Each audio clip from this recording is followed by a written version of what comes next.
कई बार कुछ चीज़ें ऐसे सामने आ जाती हैं जिन पर यकीन करना काफ़ी ज़्यादा मुश्किल हो जाता है। और ये चीज़ें जब कभी बाहर आती है तो लोग हैरान रह जाते हैं। कई बार ऐसी खबरें आती हैं जिसमें किसी के पास धमकी भरा खत आया हो या बार बार आ रहा हो। ऐसा अक्सर एक दुश्मन अपने दुश्मन को डराने के लिए करता है।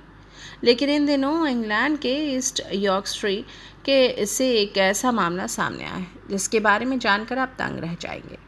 इस शहर के सिर्फ ट्रॉन्ट्रोप गांव में लगभग सभी लोगों को रहस्यमयी खत 2 सालों से आ रहे हैं। गांव में रहने वाले हरे बंदे को अज्ञात लेखक के इन खतों को असील और व्यक्तिगत और टारगेटेड बताया जा रहा है।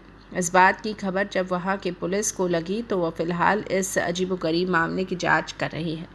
मीडिया से बात करते हुए और नाम न जाहिर करने की शर्त पर इसी गांव की महिला ने बताया कि दिसंबर 2022 में ऐसा एक पत्र मिलने पर मैं सदमे में आ गई थी। लेकिन ऐसा आखिर है क्या उस लेटर में लिखा जिससे लोग सदमे में आ रहे हैं?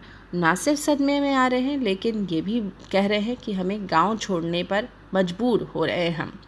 महिला बताती है कि जिस समय ये खत उनके पास आया वो एक वार्ड सदस्य के रूप में काम करती थी और जब उसने वो पत्र खोला तो उसका कंटेंट काफ़ी ज़्यादा डराने वाला था। अपनी बात को मीडिया में कहते हुए उन्होंने कहा कि लेटर लिखने वाला मुझे कैरेक्टरलेस कह रहा था और आगे लिखा कि अगर मुझे आगे बढ़ना है तो मेरे पास एकमात्र तरीका है कि मैं गलत राह पर जाऊँ।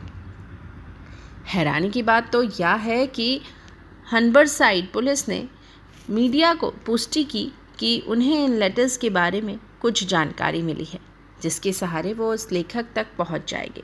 लेकिन एक प्रवक्ता ने कहा कि मामले पर उस समय पूछताछ की गई जिसमें सीसीटीवी कैमरों को भी चेक किया गया।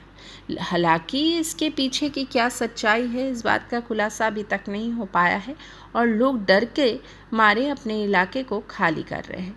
अब इस पे कब खुलासा होगा और लोग कब समझेंगे कि आखिर क्या है, ये तो अब आगे ही पता चलेगी। जब तक जांच चल रहा है हम देखते हैं क्या है और इसके अंदर।